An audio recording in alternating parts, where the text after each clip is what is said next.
know by default that I probably have my middle name like Cordero. The only ones we've had, or that he's told us about are Yeah, they're both my last name, Cordero and Miranda.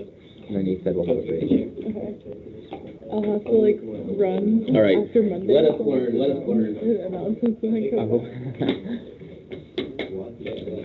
But hey, they're like right downstairs. Yeah, exactly. Okay. 6, 6, 6, 7 we already did, and then here's 8, 6, 8, which is what we're doing today, and it's just another way of integrating certain styles of integrals. So none of these by themselves are hard. None of the extra things you have to learn are that hard. But it's annoying. Like what's hard about BC is all of them together.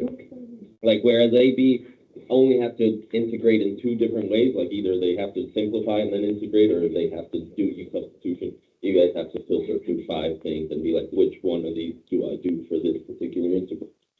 But partial fractions is helpful for when the integral itself is a fraction, and the idea is that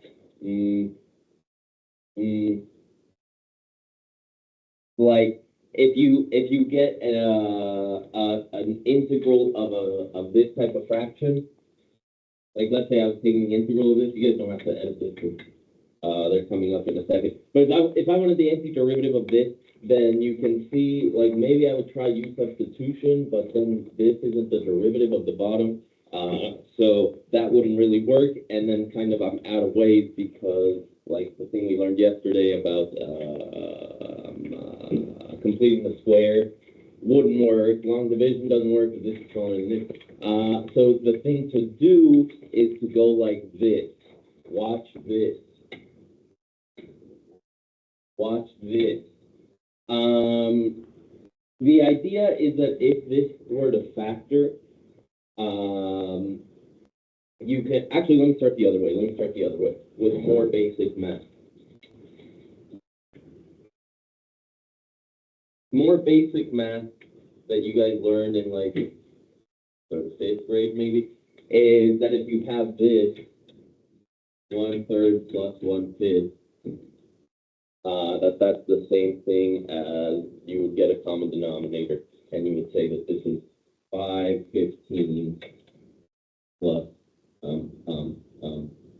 3/15, which is 8/15. Okay. The idea for today for partial fraction decomposition is starting with the 8/15 and going like this. Oh, 8/15 is the same thing as 8 divided by 3 times 5. And so what you're about to learn today is that there must be a way to write this as something over 3 plus something over 5. That's what's about to happen. People smarter than me figured out that as long as the bottom can be factored, you can always write it as a sum of each of the factors, like as their own fraction. Okay, so that's what this little part says.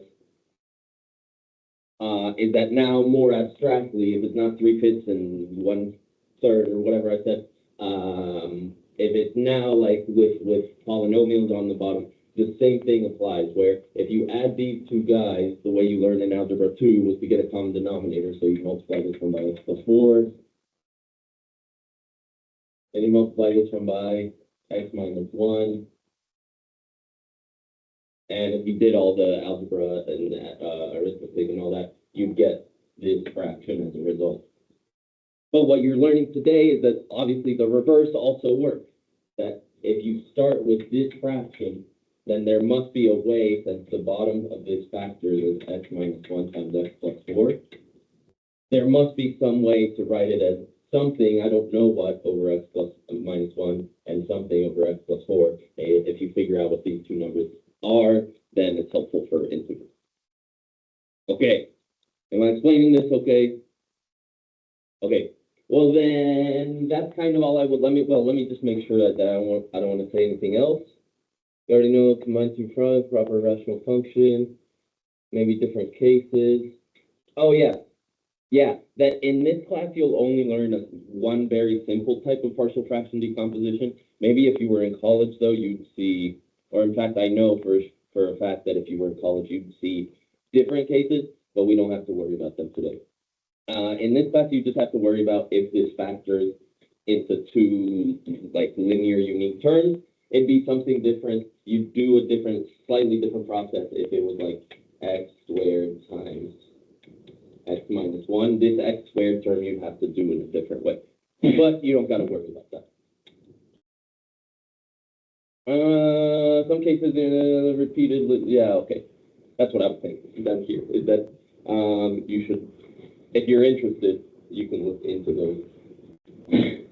But you guys will only learn the most basic ones. All right. This just tells you what I was just reading in formal math. It says that if g can be factored, then you can write it in terms, you can write the fraction f over g as a combination of each factor getting its own fraction.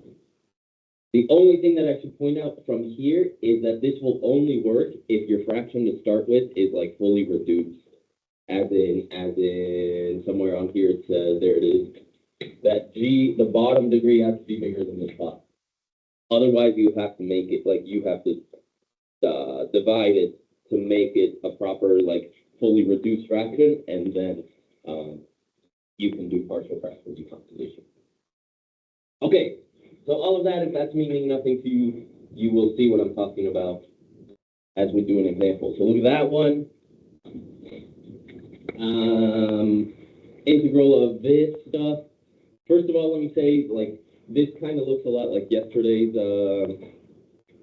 like lesson about completing the square. But if you were to try that, you would not. I think you would get a minus in between the 1 and the x squared on the bottom. That's why this would not work. But you're free to try to see if you get anywhere, but you won't. So the thing to do, I think, if you see an integral of a fraction, is see if the bottom will factor. Like, first of all, like that's your flow chart. Is if you see a fraction, if the bottom factors, then you can always do this partial fraction decomposition. So let's check. That bottom factors as 4 and 3, both negative, right? X minus 4, x minus 3.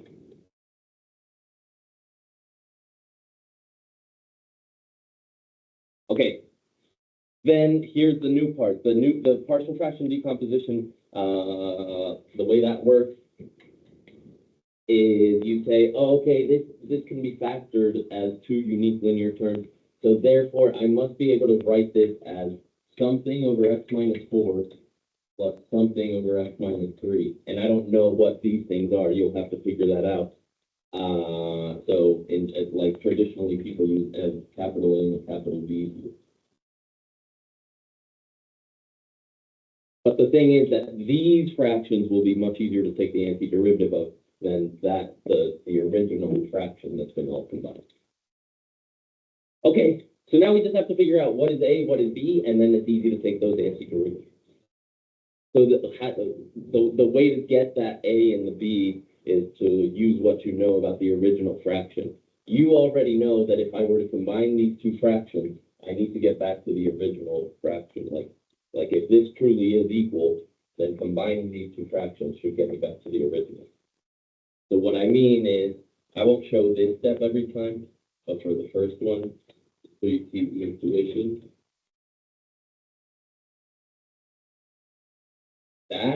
Those two together, if I were to get a common denominator, add them, combine everything and all that, I should get back to this. That's the point of you breaking it apart, is that they're supposed to be equal, like, expressions. Okay, so then let me do some equation writing. If I were to combine these, I'd need a common denominator, so I'd be multiplying this one by x minus 3 on top and bottom, and this one by x minus 4 on top and bottom. Normally, I'll skip straight to actually the step after this one. If I were to do all that, I would get a times x minus 3 plus b times x minus 4 all over that original denominator, x minus 4 times x minus 3, should equal the one original.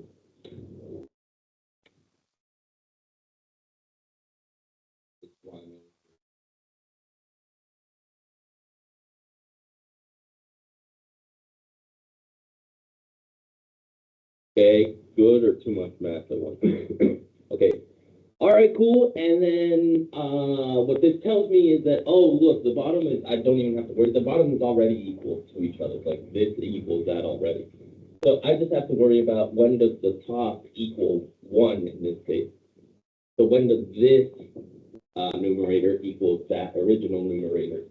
So in other words, I have to solve this equation.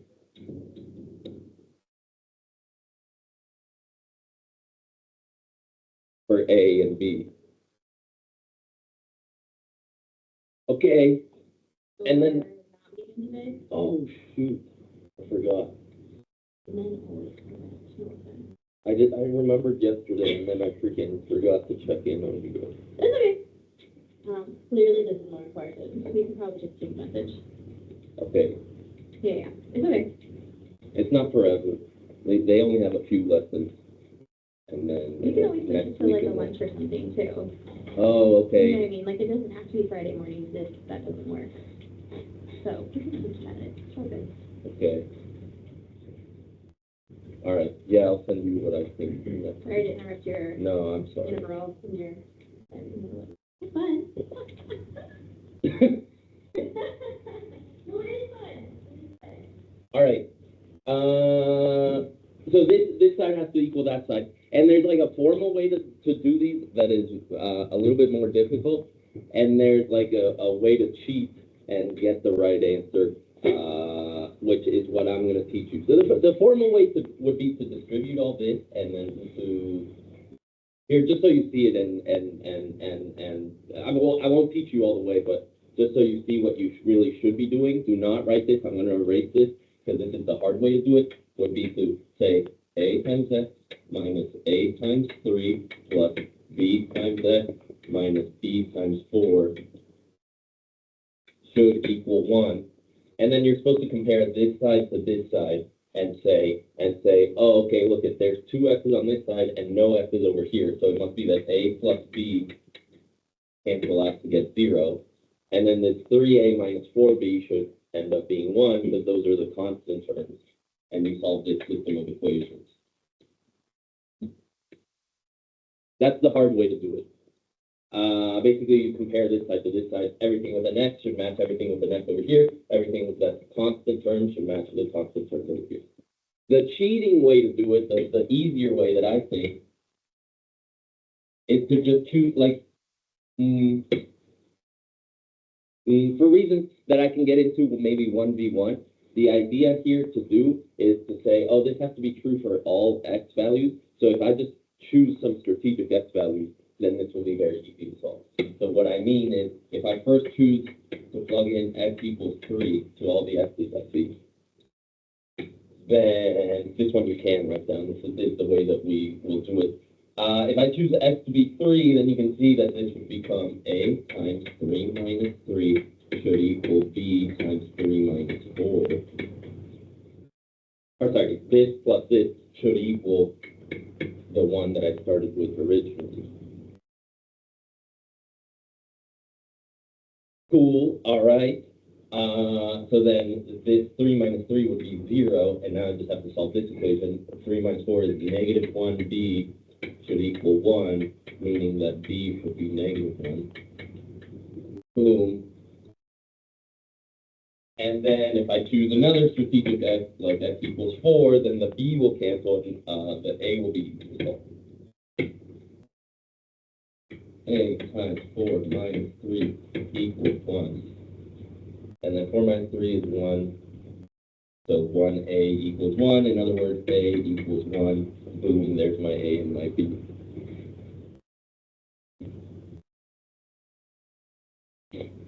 Cool. Okay, and then remember, that's only half the fun because then we still have to worry about the integral. All of that was just to be able to do the integral that we started with. But eventually this will become a very easy, like, you'll see that by the end of this, I think you'll like partial fraction decomposition. But okay, all of that, again, let's just put that into my original integral. So this would look now like 1 over x minus 4 minus 1 over x minus 3.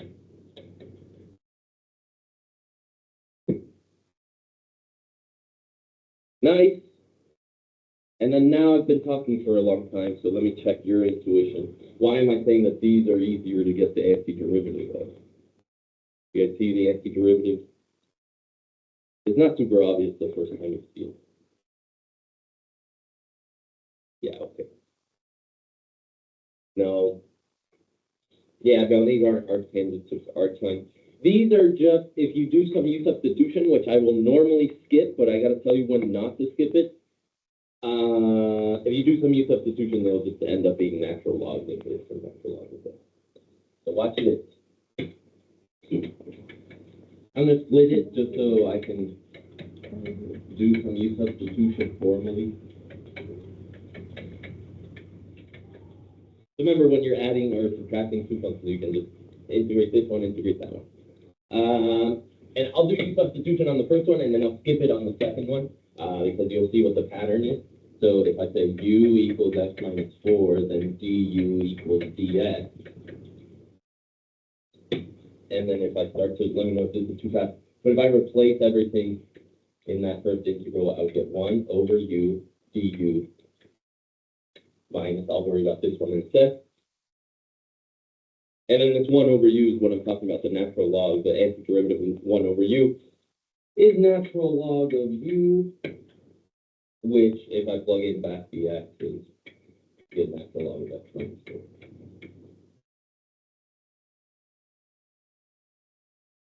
Okay, so that's why I'm saying most of the time I will skip the u substitution and I will just go straight from this integral that I'm pointing at right here that I'm circling with my mouse for you people in the video. That integral, I would just skip the u substitution and just say, oh, that's minus natural log of x minus 3. Nice.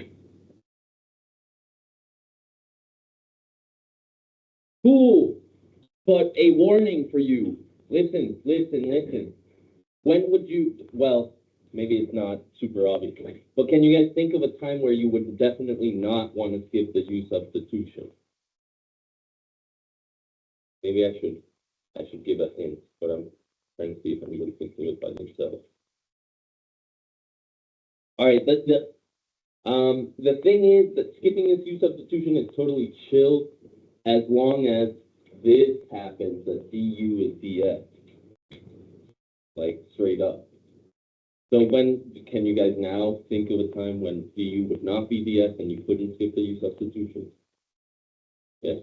Yeah, exactly. That's what you, if this factored as 2x minus 4, then du would be 2 dx, and then you get an extra factor out here from like, if I were to divide and solve for dx, I'd get this extra 1/2 out in front of it that you would not get if you skip the, like if you skip the u substitution just as natural log of 2x minus 4, you would forget about that 1/2. So what I'm saying is, if you're confused, don't skip the u substitution. But if you're not confused, you can skip it anytime this derivative is just 1. Cool. All right, let me undo all that for the people who check the notes online. Undo all the new stuff that I wrote. No. Why is it undoing it manually? Not this, not this, not this, not that, and not that. No. Oh, that I see. All right, cool. So that's one partial fraction decomposition problem, but the rest are going to go a lot faster now that you know the idea. So next one, look at this, look at this. That's the original. Again, if you see a fraction, first step or first good step for you guys would be to see if it factors. In this case, it should. All of these should. How does that factor? Minus 3 plus 1.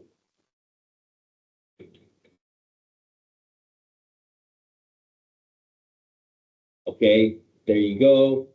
And then remember, the point of this factoring was you think, what was the next step? What was the next step? Think, but don't say it. All right, hopefully in your brain, or you checked your notes and you saw, oh yeah, the point of factoring this was that now I can break this up into this fraction plus that fraction, which will be easier to take the antiderivative. So it'll be something over f minus 3 plus something over f plus 1.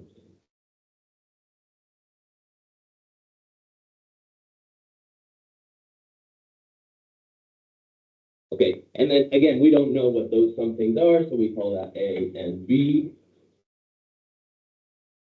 Okay, and then we find out what A and B are. So over here on the side, this is what I was saying before, that I'm normally going to skip the steps that I showed up there and jump straight to the fact that I know that if I were to cross multiply and get a common denominator and all that, then the sum of these guys should equal the original numerator. What's up? Okay. The sum of these guys should equal the original numerator. So cross multiplying, I would get A times x plus 1 plus B times x minus 3. That should give me the original numerator. So last one, it was a coincidence that it was 1. So that a lot of times people think, oh, it's always going to be this equals 1. No, this side should always equal the original numerator. So 5x minus 3. Cool. And then this is what I was saying, that it's going to start going faster, because if you do my cheating method where you just choose a smart x, then things will go pretty fast. So let me just check on you guys. What would be a smart x to plug in here? -1. Okay. Plug in -1, A like cancels, and I just get -4b. I hope it's okay if I'm skipping all this. -4b equals, same thing applies over here. So if there's x's over here, also plug in the -1. Oh no, it's not. No. Okay, and then you solve that equation, which should not be super hard most of the time. -4b equals -8, then you divide by -4, and we get b equals 2. Nice. And then you choose another strategic x, in this case 3, to cancel out the b, and you get 3 plus 1 is 4a equals 5 times 3 minus 3. That would be 4a equals 15 minus 3, which is 12. So a is 3. Nice. Cool. Okay, so I got A and B. Now, here's a second for you to think, what would I do next? What would I do next? Think. All right, hopefully you said, oh yeah, the whole point of getting these was to put them back in the integral and make it easy to integrate. So now the integral of A was 3 over x minus 3 plus B was 2 over x plus 1.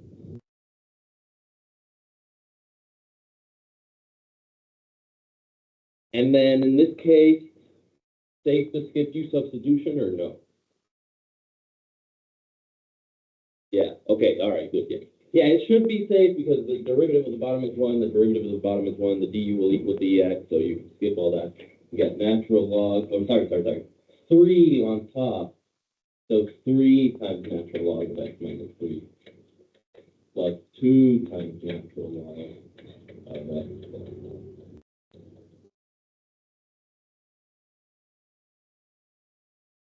Are you guys good with the 3 and the 2? Because if I were to take an extra step and write this as 3 times the integral of 1 over x minus 3, then this part would turn into the natural log, but the 3 stays out of it. Cool. All right, we have 15 minutes and 1. Yay, okay, we're doing good. One more problem. This one, if you're working ahead, don't get too far, because remember that thing that I circled at the beginning that I said, oh, wait, so you can only apply this if Do you guys remember what I said about this little box? The degrees. Well, yeah, maybe, I forgot I had highlighted it. But yeah, there it is. It has to be that the top has lowered, it has to be a reduced fraction, like it can't be that the top has higher degrees than the bottom. So for this one, that's not the case, so you have to make it the case, and then you can do partial fractional decomposition.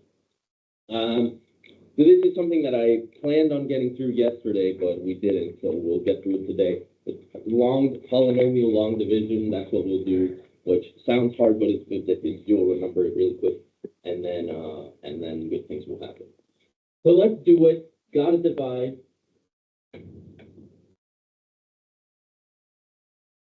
Gotta divide. Is that bigger than that? Okay, so then division would look like x cubed minus x plus 2 divided by x squared plus x minus 2. And remember how this works is you just check the first term, and you say, okay, you check like x squared times x cubed, or sorry, x squared times what would equal this x cubed? You tell me. Okay. So then the quotient, like the first part of your answer to this division problem, would be an x up here, and then you check, okay, if I did multiply by x, how much would that leave me with after subtracting? So what I mean is you take x times each of these, that would give me x cubed plus x squared minus 2x. And I kind of wrote these bad for reasons that I'll say in a second. But you take that and you subtract it from the original, and then you see, okay, next step, what would the result of this have to be multiplied by so that I can divide these. But I'll show you that in a second. The thing that I did wrong, or like slightly wrong, that you may not be super familiar with, is that I forgot to write the plus 0x squared that your teachers may have written. You know, it's supposed to be x cubed, x squared, x, and then constant. So your teachers may have written this like a plus 0x squared. But if you can just keep everything straight, then you don't need to write the 0x squared. So watch this. Here's what I mean. X cubed minus x cubed is 0. That's how you know you did it right, is that the first term canceled. Okay, boom, gone.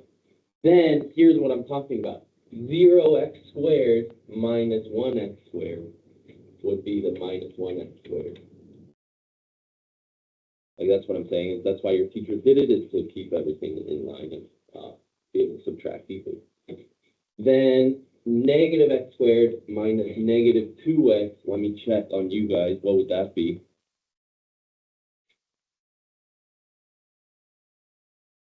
Okay, yeah. I was making sure you remembered this is minus negative. So don't say negative 3x. This would be negative x plus 2x. Is now plus x, and then 2 minus no constant would still be a 2.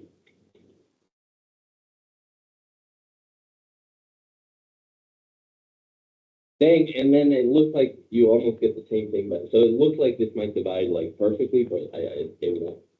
Because now you do the same thing again, where you say, okay, negative x squared, how do I get to that from x squared? And obviously that would be by multiplying by negative 1. So here in your quotient, you add a minus 1 up here. And then you do the same thing again where you subtract. So here's us subtracting, that would give us, hang on, negative 1 times this would be negative x squared minus x plus 2. Okay, and then you subtract these. So that would give us 0 for the first term. That's how we know we did it right. Positive x minus negative x would be 2x, and then 2 minus 2 is nothing.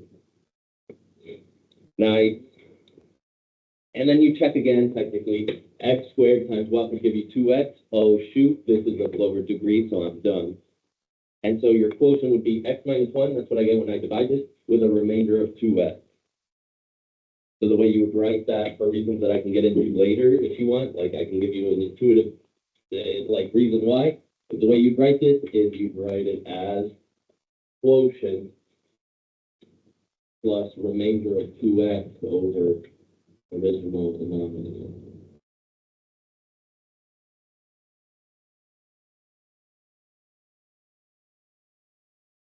cool. If you think about this with real numbers, like if you divided 7 by 4, then you can kind of see why you put this remainder in the original.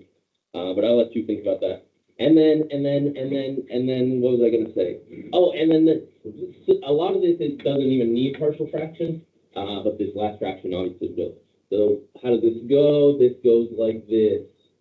Antiderivative of x is x squared over 2. Antiderivative of 1 is minus x plus integral of this, which I don't see the antiderivative of right now.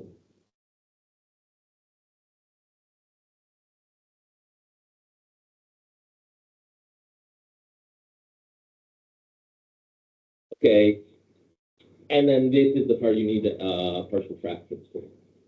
So maybe that would be a good one for you to try in 5 minutes, and then the extra 3 will go to the end. In fact, I'll do it silently on the board. Try not to like rely on me too much, so that we can get through it faster.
Okay, let me check in on you guys for the partial fraction part.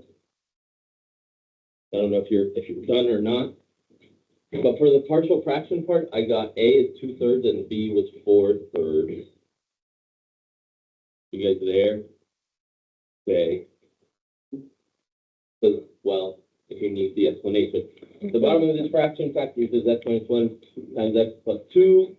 So you can split it into a fraction over x minus 1 plus something over x plus 2. Cross multiply it, set equal to the original numerator. Maybe that's what you mean. Set it equal to 2x. Choose your strategic x's, and that's what you get, 2/3 and 4/3. So the reason I'm checking it now is because a trick you can do is instead of doing 2/3 over x minus 1, is maybe it's easier to just write 2/3 in front, 1 over x minus 1 plus 4/3, 1 over x plus 2. And then it's at least a little bit less ugly. But if you want to write the 2/3 up here and the 4/3 up here, that's also fine.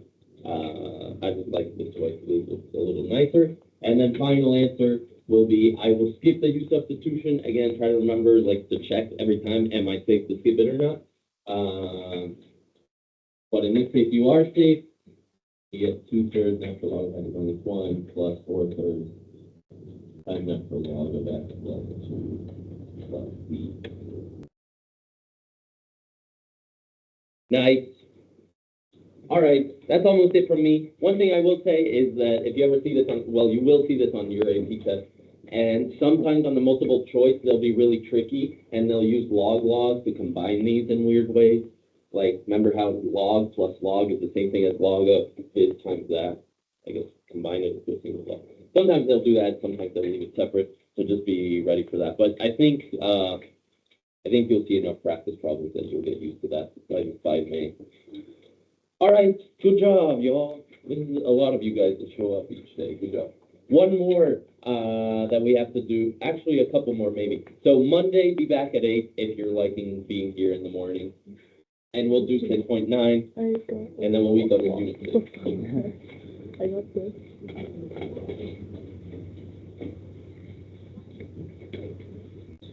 Okay. So,